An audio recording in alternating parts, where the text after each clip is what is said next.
శ్రావణ mega sale మీ CMR legacy of జ్యువెలరీలో విఏలో 50% వరకు తగ్గింపు. వివరాలకు సంప్రదించండి. నమస్తే అక్క. నమస్తే జయ. అక్క, పిల్లల్లో, చిన్న పిల్లల్లో కానీ టీనేజ్ పిల్లల్లో కానీ ఎదుట వారిని గౌరవించటం, వాళ్ళకి వాళ్ళ వృత్తితో కానీ లేకపోతే వాళ్ళకి దేనితోనూ సంబంధం లేకుండా ఎదుట మనిషిని రెస్పెక్ట్ చేయటం అనేది చిన్నప్పటి నుంచి నేర్పించాలి. పెద్దయినాక రాదు కదా. దాన్ని ఎలా అలవర్చాలి, ఎలా నేర్చుకుంటారు అసలు వాళ్ళు? Absolutely right question. మీరు రెండు విధాలుగా అడిగారు. ఎలా నేర్పించాలి, ఎలా నేర్చుకుంటారు అని అడిగారు. మీ క్వశ్చన్లోనే ఆన్సర్ నేను చెప్పాలంటే, మంకీ సి మంకీ డు. మనం ఎక్కడి నుంచి వచ్చాం? మనం పాత తరాలు, మనము అక్కడి నుంచే వచ్చాం. అంతే కదా. సో బేసికల్గా ఏంటంటే, అది ఎప్పుడు నువ్వు ఏదైనా ఒకటి పట్టుకుంది, మనది గుంజుకుంది, అది అక్కడ పడేయి అంటే పడేయదు. పడేయ నువ్వు ఎంత నోర్చించుకున్నారో, అదే నువ్వు ఒక కరెక్ట్ పండు ఏదో తీసుకొని త్రో చేయి, అది నీకు అది త్రో చేస్తుంది. సో నువ్వు ఇది తీసుకొని వచ్చేయాలి, అది అరటిపండు తినేస్తుంది. చిన్నప్పుడు 3 టోపీలు కథ ఒకటి. ఎగ్జాక్ట్లీ. సో అట్లా మన నేచరే అది. సో మనకు ఒక రూట్స్ ఉన్నాయి. సో నువ్వు చెప్తే చెయ్యరు, నువ్వు ఏం చేస్తున్నావో వాళ్ళు అబ్జర్వ్ చేస్తారు. సో పేరెంటింగ్ అనేది ఇవాళ రేపట్లో ఎప్పుడైనా ఇది పెద్ద సమస్య. అప్పట్లో లేదా పేరెంట్స్ని చూసి నేర్చుకోవాలంటే, ఈరోజు మేము ఈ కల్చర్తో ఒకళ్ళ మీద మాట్లాడొద్దు, బిచ్చింగ్ చేయొద్దు, ఒకళ్ళ ఇట్లా ఇండ్లలోకి పోయి ముచ్చట పెట్టొద్దు అనేది మా నాన్న విపరీతమైన స్ట్రిక్ట్. అసలు అమ్మో అన్నయ్య వచ్చాడని ఎవరు jump. So it was so scary మా నాన్నది. సో అట్లా మాకు అసలు వెళ్ళటం, మా నాన్నమ్మకు కూడా అలా ఇష్టం ఉండదు. సో ఇప్పుడు మాకు ఆ రూట్స్ ఉండిపోయినాయి. సో అప్పుడేం పెద్ద పెంచాలి, ఇలా పెరుగు అని పెరగలే, మాకు తెలియదు కదా. సో ఒక రూల్స్ అనేవి ఉండినాయి. సో వి గాట్ అది ఎప్పటి నుంచైనా జీన్సో ఇన్హెరిటెడో అబ్జర్వ్డో నడుస్తూనే ఉంటుంది. కానీ ఇక్కడ కొంచెం మనం ధ్యాస పెట్టి వీడియోలు చేసి చెప్పాల్సి వచ్చేది ఏంటంటే, మీరు ఇంకా కొంచెము అవేర్నెస్తో ప్రవర్తించండి. మీరు అంటే ఇన్ ద సెన్స్ పేరెంట్స్, పెద్దవాళ్ళు ఎవరున్నా. ఎందుకు అంటే ఈ పేరెంట్స్ కూడా తెలియకుండా సొసైటీ తోటి డైవర్షన్ డిస్ట్రాక్షన్కి అలవాటు అయిపోయింది. ఓకే, ముందుకు లేకుండే మన పని ఏంటో మనం న్యాచురల్గా ఇన్హెరిటెంట్ అలా ఆస్తులు పని లెగసీ క్రాస్ అయ్యేది. ఇప్పుడు లెగసీని చేంజ్ అవుతుంది. ఇప్పుడు లెగసీని గట్టిగా ఊడలు పట్టుకొని ఉండాల్సి వస్తుంది. లేకపోతే ఇది ఒక మహాసముద్రం, కొట్టుకుపోయే సముద్రం వస్తుంది. పేరెంట్స్ మనుషులేగా, అమ్మైనా నాన్నైనా మనుషులే. వాళ్ళు ఒకలాంటి కంపారిజన్, వాళ్ళు ఒకలాంటి బిచ్చింగు, ఒకలాంటి చెలసి, ఒకలాంటి మాటలు, తర్వాత డబ్బు, చదువు, హోదా ఉన్న తెలియకుండా దాంట్లో వాళ్ళ ఒక మూలాలు మర్చిపోవడమో, లేకపోతే వాళ్ళు స్వతహాగా అలా ఉండటమో వాళ్ళకి తెలియకుండా వాళ్ళు అదే అయితే కనుక it's a wake up call. Because it's a wake up call. ఎందుకు అంటే నీ ద్వారా నీ లెగసీని అలా నువ్వు ఎలా ఉన్నావో పాత తరం నుంచి నిలబడుచుకోవచ్చు. లేదు అంటే లేకపోతే నువ్వు చేంజ్ చేసి నీ లెగసీని మంచిగా మార్చొచ్చు. ఎందుకు అనంటే, లైక్ ఎగ్జాంపుల్, మన దాంట్లో పేదవాడు ఉన్నాడు రా, అసలు ఎట్లయినా నేను కష్టపడి చదివిపిస్తా, ఒక్కడు గనక అమెరికాకు పోతే మన కుటుంబాల లెగసీ మారుతుంది. అంటే లేనోడు నుంచి ఉన్నోడు టైర్కి ఎక్కుతారు, టైర్ 3 నుంచి టైర్ 2కి వస్తారు అనే ఒకే తాపత్రయంతో ప్రతి ఒక్కళ్ళు అమెరికాకు పంపిస్తున్నారు. ఎందుకంటే ఇక్కడుంటే ఆ టైర్ 3 ఎప్పుడు టైర్ 3గానే ఉండాలి, రెస్పెక్ట్ ఇవ్వరు, బస్సుల్లోనే వెళ్ళాలి, కారు కొనుక్కోవాలంటే ఒక హోదా కావాలి. This is what a mind set of a common people. So దీన్ని చేంజ్ చేయాలి అనే ఒక అవేర్నెస్ ఉండటం వల్ల పిల్లల్ని చదివించటం, వాళ్ళ జీవితాలను మా జీవితాలు ఎప్పటికిలాగే ఉండాలా, పనులలాగా ఎందుకు మేము పెరగకూడదు అనే థాట్ ఎలా వచ్చిందో, చదువు ఎంత ముఖ్యమో సంస్కారం అంత ముఖ్యం. కాబట్టి you have to aware how your legacy continues. Madam మాదేమన్నా సర్దార్ పాపారాయుడు కుటుంబాల మేడం, ఇప్పుడు నేను అంత పెద్ద సంస్కరించాల్సిన అవసరం ఏంటంటే, నువ్వు ఉన్నది ఎక్కడ? సొసైటీలో. నువ్వు సొసైటీలో ఇలాంటి సంస్కారం లేని పిల్లలతో కానీ పెరిగి పెద్ద అయిన తర్వాత సంస్కారం లేని మనుషులతో పాటు ఇప్పుడు నీ చుట్టూ ఉన్న వాళ్ళు ఎవరో ఉంటారు. నువ్వెంత ఇబ్బంది పడుతుంటావు. మరి ఇదంతా ఫామ్ అయ్యేది సొసైటీ కదా. నీ ఇంట్లో నుంచి సంస్కరించుకోవడం మొదలు పెడితే అది ఒక నాలెడ్జబుల్ సంస్కారం ఉన్న ఇంట్లోంచి వచ్చే పిల్లలతోటే సొసైటీ ఫామ్ అవుతుందా కాదా? ఒక ఇల్లు బిలాంగ్స్ టు ఒక కాలనీ, ఒక కాలనీ ఈజ్ ఈక్వల్ టు ఒక సిటీ, ఒక సిటీ ఈజ్ ఈక్వల్ టు ఒక ఇండియా డిస్ట్రిక్ట్.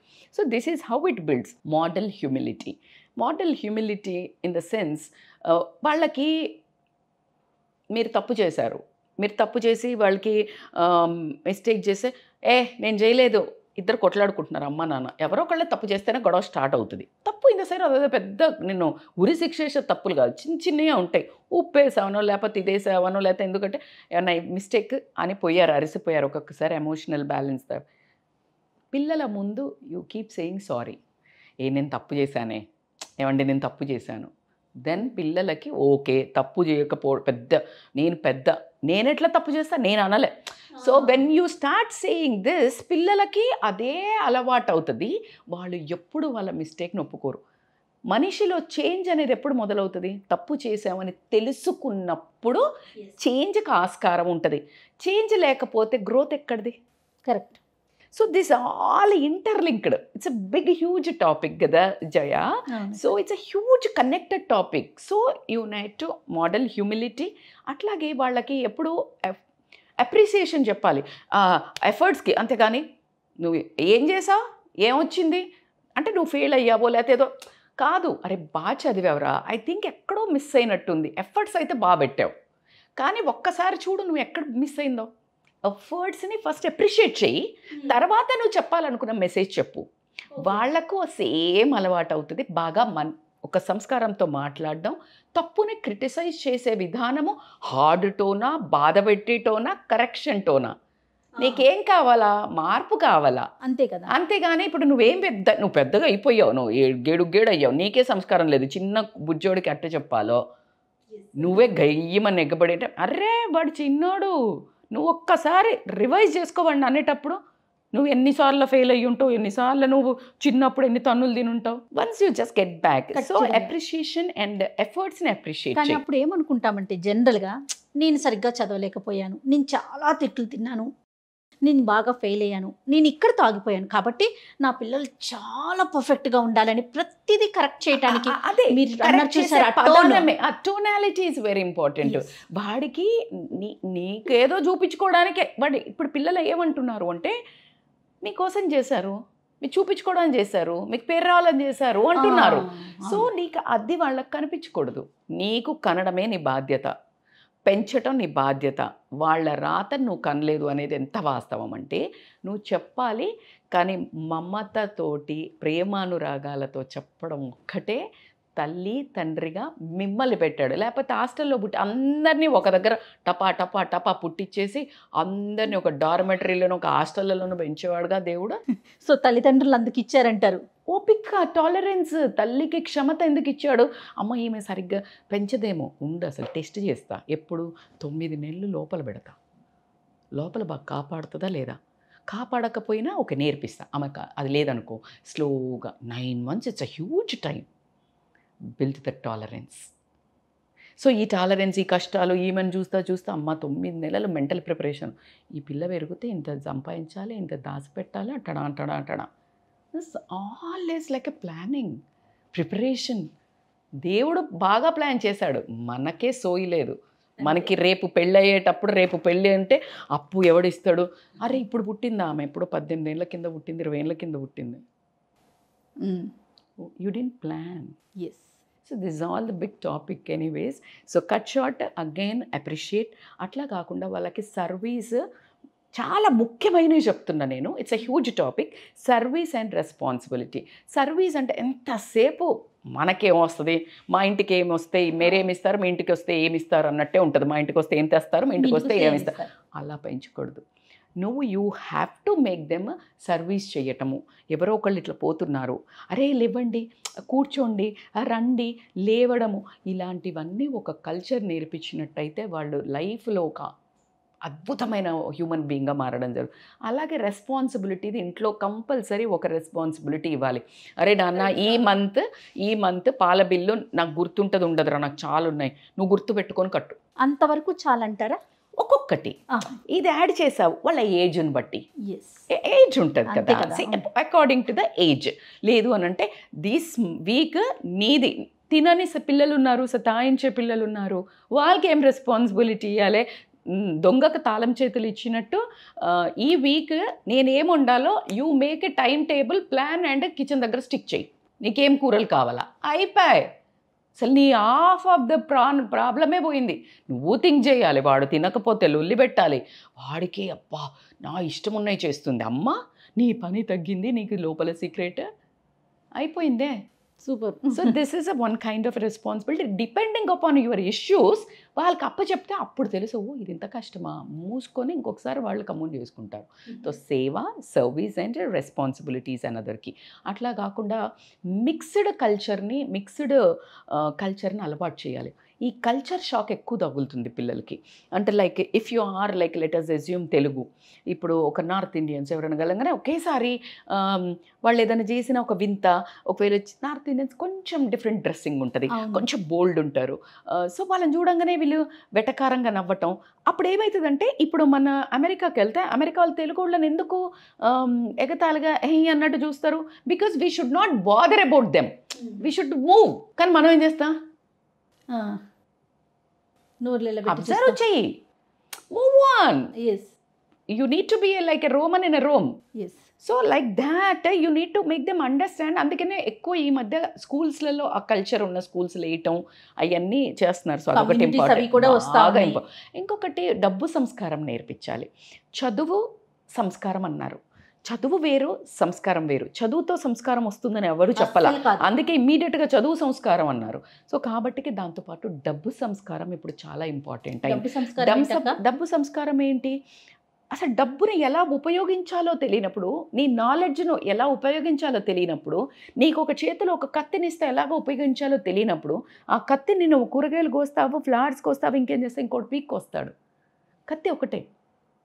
సో నీకు ప్రతి దానికి డబ్బుని ఎలా ఉపయోగించాలి చిన్నప్పటి నుంచే పిల్లలకు కనుక నేర్పిస్తే, ఈ 40 ఏళ్ళు వచ్చినా కూడా ఫైనాన్షియల్ ఫ్రీడమ్ ఏది, డబ్బు ఏది, స్ట్రెస్, జుట్టు బీక్కొని లోన్స్ అని ఈఎంఐలు అయిన స్ట్రెస్ కాకుండా వాళ్ళు మెల్లిగా ట్రైన్ అవుతారు, which schools are not teaching. అదేంటి అంటే 3SS. మనకు పెద్దోళ్ళకి 6 to 7 జార్ సిస్టమ్ ఉంటే పిల్లలకి 3 జార్ సిస్టమ్ ఉంటుంది. ఇది మాత్రం ఖచ్చితంగా ఫాలో చేయండి. ఏంటి అంటే first money, pocket money budget ఇవ్వండి. ఆ ఇచ్చిన మనీకి 3 జార్స్ ఇవ్వండి. ఒక జార్ వచ్చేసి ఫస్ట్ సేవ్ చేసుకోవడం, సేవింగ్ జార్. సెకండ్ జార్ వచ్చేసి షేర్ జార్, ఇంకెవరికన్నా నీ డబ్బుని షేర్ చేయగలగాలి. థర్డ్ జార్ వచ్చి స్పెండింగ్ జార్. ఫస్ట్ వీటిలలో వేశాక ఆ జార్ని పెట్టుకో. దీన్ని 15% వేస్తావా, 10% వేస్తావా, స్పెండింగ్కి 50% పెట్టుకుంటావా, ఇది నువ్వు చేయాల్సిన ప్లాన్. సో ఈ జార్ సిస్టమ్ మీరు చెయ్యండి. మీ పిల్లలలో ఎంత రెస్పాన్సిబిలిటీ పెరుగుతుందంటే ఏది పడితే అది అడగరు. ఎందుకంటే పాకెట్ మనీ ఇచ్చేసావు కదా, they want to see that saving jar more. Okay. And అయిపోయిన తర్వాత the most important, if you tell like ఏదైనా ఒక్కటి చెప్పండి అక్క, ఇన్ని నా వల్ల కాదు అంటే, one thing in the life you and your children must do. పిల్లలు మనం గ్రాటిట్యూడ్. ప్రపంచంలో గ్రాటిట్యూడ్కి మించింది ఇంకోటి లేదు. ఎందుకు అంటే అదొక్కటే నిన్ను మొత్తం సర్వ ప్రాబ్లమ్స్ల నుంచి బయటపడేసేది. గ్రాటిట్యూడ్ ఏంటి? ఏముంది మేడం గ్రాటిట్యూడ్ చూపియా? ఊపిరి పీలుస్తున్నావా? మనకు తెలియకుండా ఊపిరి పీలుస్తున్నావు. అదే ఊపిరికి జస్ట్ గంటకి 1,00,000 కడతారు వెంటిలేటర్కి. You are blessed. పోతున్నావా? దానికి కిడ్నీకి డయాలసిస్కి ఎవ్రీ సండే ఎన్ని కష్టాలున్నా కార్లు మాట్లాడుకొని పోయి ట్రాఫిక్లో అక్కడి నుంచి డయాలసిస్ చేసుకోవాలి. You don't know what you have. Your system is working. ఒక కన్ను లేకపోతే ఇంకో కన్ను ఉందని మురవాల్సిన పరిస్థితి మనకి. ఒక బుక్క తింటే అబ్బా మేడం వాళ్ళకైతే BMW ఉంది మేడం, అరే నీకు స్కూటర్ ఉంది కదా చాలు. కాళ్ళు లేక దేక్కుంటూ వెళ్ళేవాడు ఉన్నాడు. నీకు ఉన్నదాన్ని అప్రిషియేట్ చేయి. ఎప్పుడు దేవుడికి ఎంత కోపం వస్తుంది, వీడా సంతృప్తి వెదవా, వీడికి ఏమిచ్చినా వేస్ట్ అని చెప్పేసి he will divert the location. So కాబట్టి ఇప్పుడు మీరు అంతే కదా, మీరు ఒకరింటికి వెళ్తుంటారు, వాళ్ళు మిమ్మల్ని సరిగ్గా ఆదరించలా, మీరు మళ్ళీ పోతారా? అసలు మరి లక్ష్మీదేవి కూడా అంతే కదా, నీకున్న ఆ పాజిటివ్స్ కూడా అంతే కదా. ఎనీథింగ్ ఈజ్ ద సేమ్ అమ్మ. What you do one thing you will do with everything.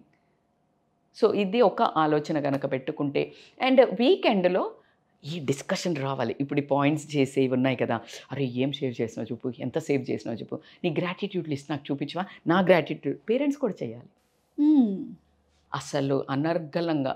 ఈరోజు నేను కెమెరా ముందు గ్రాటిట్యూడ్ అనే పదం వాడే స్టేజ్లో యాజ్ ఆఫ్ నౌ నేను లేకున్నా కూడా గట్టిగా నిలతొక్కుకొనొక్క గ్రాటిట్యూడ్ ఏంటంటే, నాకు బ్రతకను అనే, నాకు బ్రతకాలనే ఒక్క హోప్ మీరు రండి మా అని మీలాంటి వాళ్ళు, సమాజము, నా వ్యూవర్స్ నన్ను కోరుకోవడం వల్ల నేను ఎన్ని జన్మలెత్తినా తీరిపోని రుణాన్ని, గ్రాటిట్యూడ్ని మీ అందరికీ తెలియజేసుకుంటున్నా, భగవంతుడికి కూడా తెలియజేసుకున్నా. వేరే సెటిల్మెంట్ వేరుంది మాది, questioning and all that, but this gratitude because నేను ఊపిరే అందకపోయేది. This is what exactly oxygen is for me. So కాబట్టి I'm so grateful to God. ఈ ప్లాట్ఫామ్ నాకు ముందు ఎందుకు రెడీ చేశాడు అనే దానికి ఈరోజు నాకు సమాధానం దొరికింది. So thank you everyone, వ్యూవర్స్కి, మీకు, so much. Everybody, cameramens, those who are like putting efforts here, నా డ్రైవర్, నన్ను తీసుకొచ్చిన ప్రతి ఒక్కరికి, నా ఫ్యామిలీ సపోర్ట్ చేస్తున్న దానికి, మా హస్బెండ్కి, నా కూతురికి, నా హోల్ ఫ్యామిలీకి, ఎక్స్టెండెడ్ ఫ్యామిలీకి, నా ఫ్రెండ్స్కి గ్రాటిట్యూడ్. థ్యాంక్ యూ అక్క. Thank you thank so you so much. Much.